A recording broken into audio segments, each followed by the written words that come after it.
Hey viewers, welcome to Medical Coding Only YouTube channel. இன்னைக்கு வீடியோல general கைட்லைனோட last guideline தான் பார்க்க போறோம். அதுக்கு முன்னாடி நீங்க இன்னும் மெடிக்கல் கோடிங் ஒன்லி யூடியூப் சேனலை சப்ஸ்கிரைப் பண்ணாட்டி ப்ளீஸ் டூ சப்ஸ்கிரைப் அண்ட் பக்கத்தில் இருக்கிற ஆல் அப்படின்ற பெல் ஐக்கானையும் கிளிக் பண்ணிக்கோங்க ஸோ தட் நாங்கள் போடுற எல்லா வீடியோஸும் உங்களுக்கு இமீடியட்டாக வந்து சேரும். சொன்ன மாதிரி இந்த 19th coding for health care encounters in hurricane aftermath இந்த கைட்லைன் தான் வந்து ஜென்ரல் கைட்லைனோட லாஸ்ட் கைட்லைன். ஸோ இதோட வந்து அந்த கைட்லைன்லேயே வந்து முடியுது. இதில் ஒரு 4 சப் கேட்டகரிஸ் கொடுத்துருக்காங்க. இது எல்லாமே மெயினாக எதை பற்றி சொல்கிறாங்க அப்படின்னு பார்த்தீங்கன்னா எக்ஸ்டர்னல் காஸ்ட் பற்றியும் ஜி கோட்ஸ் பற்றியும் தான் சொல்கிறாங்க. So before moving to this guideline நமக்கு வந்து எக்ஸ்டர்னல் காஸ்ட் அப்படின்னா என்ன அப்படின்னு தெரிஞ்சிருக்கணும். ஸோ அது தெரிஞ்சாதான் வந்து உங்களால இந்த கைட்லைனை வந்து ஃபாலோ பண்ணி அப்ளை பண்ணுறதுக்கும் ஈஸியாக இருக்கும். அதே மாதிரி இந்த எக்ஸ்டர்னல் காஸ்ட் அப்படின்னா என்னன்னு நிறைய பேருக்கு வந்து புதுசாக இருக்கலாம். அது பற்றின பெரிய இன்ஃபர்மேஷன்ஸ் வந்து நமக்கு கிடைக்காமலும் இருக்கலாம். ஏன்னா பிகாஸ் ட்ரைனிங்கில் இல்லை நமக்கு ஆஃபீஸில் வந்து நமக்கு ஒரு ஒரு ட்ரைனிங் செஷன் எடுக்கிறாங்க இல்லை ஒரு கிளாஸஸ் எடுக்கிறாங்கனாவே மேக்ஸிமம் இதை வந்து கவர் பண்ண மாட்டாங்க அந்த அளவுக்கு. I am not sure because நான் வந்து கேமோ கிராஸ் பண்ணது கிடையாது. இந்த டாபிக் வந்து பெருசாக எடுக்க மாட்டாங்க. ஸோ என்னோட எக்ஸ்பீரியன்ஸில் எனக்கு தெரிஞ்ச நிறைய விஷயங்களை I put up together and உங்களுக்காக நிறைய இன்ஃபர்மேஷன் கொடுத்துருக்கேன்.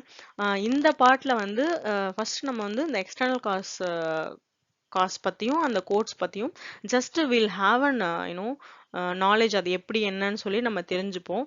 நெக்ஸ்ட் பார்ட்ல வந்து அதோட ஒரிஜினல் கைட்லைன்ஸ் என்ன அப்படின்னு சொல்லி நம்ம பார்ப்போம்.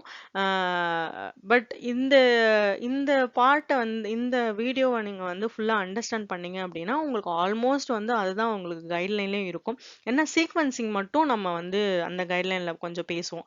ரிமைனிங் வந்து இது நீங்கள் தெரிஞ்சுக்கிட்டீங்க அப்படின்னா நெக்ஸ்ட் பார்ட்டு இல்லை இந்த கைட்லைனே வந்து உங்களுக்கு ரொம்ப ஈஸியாக இருக்கும் ஃபாலோ பண்ண. சார்ட்டில் அப்ளை பண்ணுறதுக்கும் ஈஸியாக இருக்கும். உங்களுக்கு கண்டிப்பாக ஒரு கிளியர் பிக்சர் கிடைச்சிரும்.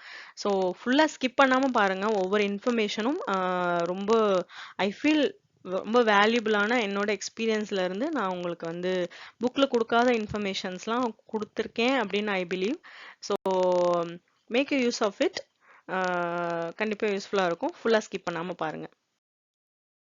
பிஃபோர் மூவிங் தட் நான் வந்து இந்த பிக்சோரியல் ரெப்ரசன்டேஷன் கொடுத்துருக்கேன். இது வந்து அப்படியே ஐசிடியோட கைட்லைன் வந்து உங்களுக்கு நான் எடுத்து போட்டிருக்கேன் ஜஸ்ட் உங்களுக்கு பார்க்கறதுக்காக. 4 சப் கேட்டகரிஸும் வந்து இதில் கவர் ஆயிரும். இதுதான் வந்து நம்ம நெக்ஸ்ட் வீடியோவில் வந்து பார்க்க போகிறோம். எக்ஸ்டர்னல் காஸ் அப்படின்னா என்னன்னா இப்போ ஒரு பேஷண்ட்டுக்கு இன்ஜுரி ஆகுது அப்படிங்கும் பொழுது அதை காஸ் பண்ண எக்ஸ்டர்னல் ஃபேக்டர் என்ன அப்படிங்கிறத குறிக்கிறது தான் எக்ஸ்டர்னல் காஸ். அதுக்குரிய கோர்ஸ் கொடுக்கறது தான் வந்து எக்ஸ்டர்னல் காஸ் கோர்ஸ். இப்போ ரெஸ்பிரேட்டரி ரிலேட்டட் ப்ராப்ளம்ஸ் இருக்கு, டிசீஸ் இருக்கு, ஆர் கேஸ்ட்ரோ இன்டெஸ்டைனல் ரிலேட்டடான டிசீஸ்லாம் இருக்கு அப்படின்னா நமக்கு ஒரு ஐடியா இருக்கும். ஸோ எப்படி இருக்கும் அப்படின்னு. இது என்ன எக்ஸ்டர்னல் காஸ் கோர்ஸ் இல்லை எக்ஸ்டர்னல் காஸ் அப்படின்னா என்ன அப்படின்னு பார்த்தீங்கன்னா இப்போ ஒரு ஆக்சிடென்ட் நடக்குது அப்படின்னா அது எங்க நடக்குது, எப்படி நடக்குது, யாருக்கு நடக்குது, என்ன பண்ணிக்கிட்டு இருக்கப்ப நடந்துச்சு, இந்த மாதிரி டீட்டெயில்ஸ் எல்லாமே கொடுக்கறதா வந்து எக்ஸ்டர்னல் காஸ் அப்படின்னு சொல்லுவாங்க. அது ரிலேட்டடான கோட்ஸ் கொடுக்கறது எக்ஸ்டர்னல் காஸ் கோட்ஸ். இந்த எக்ஸ்டர்னல் காஸ் கோட் வந்து மேக்ஸிமம் என்னென்ன கேசஸ்க்கு கண்டிஷன்ஸ்லாம் கோட் பண்ணலாம் அப்படின்னு பார்த்தீங்கன்னா ஃப்ராக்சர், அதுலேயுமே பார்த்தீங்கன்னா traumatic fracture and poisoning, underdosing. So இந்த மாதிரி சினாரியோஸ்லாம் வந்து நம்ம எக்ஸ்டர்னல் காஸ் கோட்ஸ் வந்து கோட் பண்ணணும். இதில் வந்து இப்போ ஆக்சிடென்ட் அப்படின்னு சொல்லி எடுத்துட்டோம்னா வச்சுக்கோங்களேன். இப்போ எப்படி அந்த ஆக்சிடென்ட் நடந்துச்சு, காரும் ஓடிக்கிச்சா, இல்லை காரும் பைக்கும் ஓடிக்கிச்சா, இல்லை நடந்து போயிட்டு இருந்தவர் மேலே வந்து ஒரு வெஹிக்கிள் வந்து இடிச்சு ஆக்சிடென்ட் ஆயிடுச்சா, அதுக்கப்புறம் யாருக்கு ஆச்சு, அந்த கார் ஓட்டிட்டு இருந்த டிரைவருக்கு ஆச்சா, பின்னாடி உட்காந்துருந்தவருக்கு ஆச்சா, இல்லை நடந்து போயிட்டு இருந்தவங்களுக்கு ஆச்சா, அவங்க செல்ஃபோன் பேசிட்டே போய் விட்டுட்டாங்களா, இல்லை ஹைவேஸில் இந்த ஆக்சிடென்ட் நடந்துச்சா, டிராஃபிக் ஏரியாவா, அது நான் டிராஃபிக் ஏரியாவா. ஸோ இந்த மாதிரி வந்து நிறைய விஷயங்கள் வந்து ஆக்சிடென்ட் ரிலேட்டடான எக்ஸ்டர்னல் காசஸ் இருக்கு. இதெல்லாம் தான் ஆக்சிடென்ட் ரிலேட்டடான maximum of the external causes கூட. இந்த மாதிரி தான் நம்ம வந்து இந்த சுச்சுவேஷனுக்குரிய கோட்ஸ்லாம் இருக்கும். நம்ம அந்த நம்ம கேஸுக்கு தகுந்த மாதிரி கரெக்டான கோட்ஸ் வந்து நம்ம எடுத்து போடுவோம். ஆக்சிடென்ட் ரிலேட்டடான எக்ஸ்டர்னல் காசஸ் பார்த்தோம் இல்லைங்களா, அதே மாதிரி ஒரு இன்ஜுரி பேஷண்ட் நடக்குது அப்படின்னா ஆக்சிடென்ட்னால மட்டும் இல்லாமல் ஃபால் கேசஸும் அதிகமாக வரும். கீழே விழுந்ததுனால ஒரு இன்ஜுரி, ஒரு ஃப்ராக்சர் அப்படின்னு சொல்லி பேஷண்ட்ஸ் வருவாங்க. இதை பொறுத்த வரைக்கும் பார்த்தீங்க அப்படின்னா இப்போ ஃபால் அப்படிங்கும் பொழுது எப்படி விழுந்தாங்க, தடுக்கி விட்டு விழுந்தாங்களா, இல்ல வலிக்கு விழுந்தாங்களா, எந்த இடத்துல விழுந்தாங்க, ஒரு ஹவுஸ்ல விழுந்தாங்களா, இல்ல ஒரு கமர்ஷியல் பிளேஸ்ல விழுந்தாங்களா. ஹவுஸ் அப்படின்னு எடுத்துட்டோம்னா லைக் ஸ்பெசிபிக் பிளேஸ் லைக் கிச்சன்ல விழுந்தாங்களா, இல்ல பாத்ரூம்ல விழுந்தாங்களா, இல்ல ஹால்லயா, அந்த மாதிரி இல்ல பேக்யார்ட் அப்படிலாம் வரும். ஸோ அந்த இன்ஜுரி நடக்கிறப்போ அவங்க என்ன ஆக்டிவிட்டிஸ் பண்ணிட்டு இருந்தாங்க, இல்ல ஒரு கீழே விழுகும்பொழுது அவங்க என்ன ஆக்டிவிட்டிஸ் பண்ணிட்டு இருந்தாங்க, ஒரு குக்கிங் பண்ணிட்டு இருந்தாங்களா, கட் பண்ணிட்டு இருந்தாங்க, அந்த மாதிரி இல்ல க்ளீன் பண்ணிட்டு இருந்தாங்க. ஸோ அண்ட் இப்போ அந்த ஆக்டிவிட்டிஸ் வந்து பாத்தீங்கன்னா ஒரு இன்கம் வர்றதுக்காக அந்த ஆக்டிவிட்டிஸ் பண்ணிட்டு நம்மள குக்கிங் பண்ணிட்டு இருக்காங்க, இல்ல ஏதோ ஒரு கிளீனிங்கோ ஏதோ ஒரு லைக் இப்போ ஒரு ரிப்பேர் பாக்குற வேலையை பார்த்துட்டு இருக்காங்க அப்படின்னா, அது வந்து இப்போ ரிப்பேர் பாக்குறவங்க பிளம்பிங் ஒர்க் பண்றவங்களும் வந்து பண்ணுவாங்க. அவங்க பண்ணும்பொழுதும் இன்ஜுரி நடக்கலாம். அது நம்ம ஓன் ஹவுஸ்ல இருக்க பர்சனே பண்ணாலும் இன்ஜுரி நடக்கலாம். இப்போ பிளம்பர் வந்து பண்றாங்க அப்படின்னா, அவங்க வந்து ஒரு இன்கம்காக அந்த வேலையை பார்த்துருக்காங்க. அதனால வந்து இன்கம்காக. இது இப்போ ஓனா அவங்களே பண்றாங்க அப்படின்னா, அது வந்து அவங்க ஓன் பர்பஸ்க்காக பண்ணியிருப்பாங்க. அப்படி இல்லைன்னா ஒரு சிலர் வந்து ஹாபி, எனக்கு இந்த மாதிரி நெஸ்ட் எல்லாம் உருவாக்குறது வந்து எனக்கு ஹாபி அப்படின்ற மாதிரிலாம் பண்ணுவாங்க இல்லைங்களா, அவங்க ஹாபிக்காக பண்ணாங்களா அப்படின்ற மாதிரி இந்த விஷயங்கள் எல்லாமே வந்து இந்த இன்ஜுரி ரிலேட்டடான ஃபால் எக்ஸ்டர்னல் காசஸ்ல வந்து வரும். அதுலயுமே பாத்தீங்கன்னா இந்த ஹார்ஸ் ரைடிங் பண்ணிட்டு இருக்கும் பொழுது கீழே விழுந்தது. ஸோ லெவல் ஆஃப் அதாவது என்னன்னா கிரவுண்ட் லெவல்லே கீழே விழுந்துட்டாங்களா, இல்ல மாடியில இருந்து கீழே விழுந்தாங்களா, அந்த மாதிரிலாம் நிறைய இது கூட கோரிலேட் ஆயிருக்கும். ஸோ இதெல்லாம் வந்து பாத்தீங்கன்னா ஃபால் ரிலேட்டடான external cause codes. And then அசால்ட்னா என்னன்னா இப்போ ஒரு குரூப் ஆஃப் பீப்புளோ இல்ல ஒரு இண்டிவிஜுவலோ வந்து இன்னொரு இண்டிவிஜுவலை வந்து தாக்குறது, அடிக்கிறது. ஸோ அந்த மாதிரி பண்றது, இல்ல குத்திடுறது, கத்தி வச்சு குத்துறது, அதுக்கப்புறம் அவங்கள சுட்டுறது. அப்படி இல்லாட்டி ஒரு இண்டிவிஜுவல் தன்னைத்தானே வந்து அடிச்சுக்கிறதோ, இல்ல கை கட் பண்ண சாரி அவங்கள அவங்க கத்தி வச்சு கட் பண்ணிக்கிறதோ, இல்ல தூக்குல தொங்குறதோ, இந்த மாதிரி எல்லா ஆக்டிவிட்டீஸ்க்குமே வந்து எக்ஸ்டர்னல் காஸ்ட்ல வந்து கோட்ஸ் இருக்கு. அதாவது சிம்பிளா என்னன்னா, இப்போ டே டு டே லைஃப்ல நம்ம என்னென்ன விஷயங்கள்லாம் பண்ணும்போது நமக்கு ஒரு இன்ஜுரி இல்ல ஒரு ஆக்சிடென்ட் நடக்கிறதுக்கு வாய்ப்பு இருக்கோ, இது எல்லாமே வந்து எக்ஸ்டர்னல் காசஸ் தான். இது எல்லாத்துக்குமே எக்ஸ்டர்னல் காஸ் கோட்ஸ் இருக்கும். அதே மாதிரி பிளேசஸும் எனக்கு தெரிஞ்சு நம்ம யூஸ் பண்ற எல்லா பிளேசஸ்மே வந்து இந்த பிளேஸ் ஆஃப் அக்கரன்சஸ்ல மேக்ஸிமம் இருக்கும். ஐதர் ரொம்ப டீப்பான ஸ்பெசிபிசிட்டியோட இருக்கும், அப்படி இல்லாட்டி ஜென்ரலா இருக்கும்.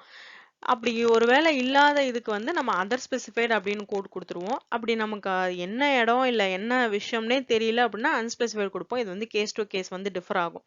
ஸோ இந்த மாதிரி எக்ஸ்டர்னல் காசஸ் கோட்ஸ்ல வந்து இதெல்லாம் தான் நம்ம கோட் பண்ணுவோம். இந்த மாதிரி விஷயங்கள்லாம் தான் இருக்கும்.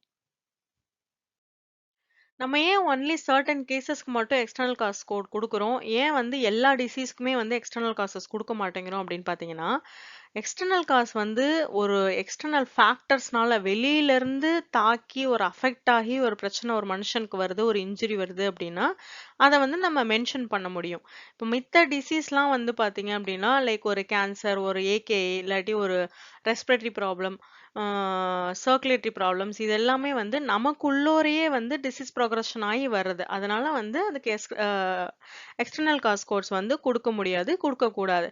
இதே ஒரு ஃப்ராக்சர் அந்த மாதிரி இருந்துச்சுன்னா எதனால வந்துச்சு, கீழே விழுந்துட்டாங்க, ஆக்சிடென்ட் அப்படின்ற காஸ் வந்து வந்துருது. வெளியில இருந்து ஒரு காஸ் வந்ததுனால அதை வந்து இந்த மாதிரி ஒரு பர்டிகுலர் கேசஸ்க்கு மட்டும் நம்ம கண்டிப்பா கொடுக்கணும் அப்படின்ற மாதிரி இருக்கு.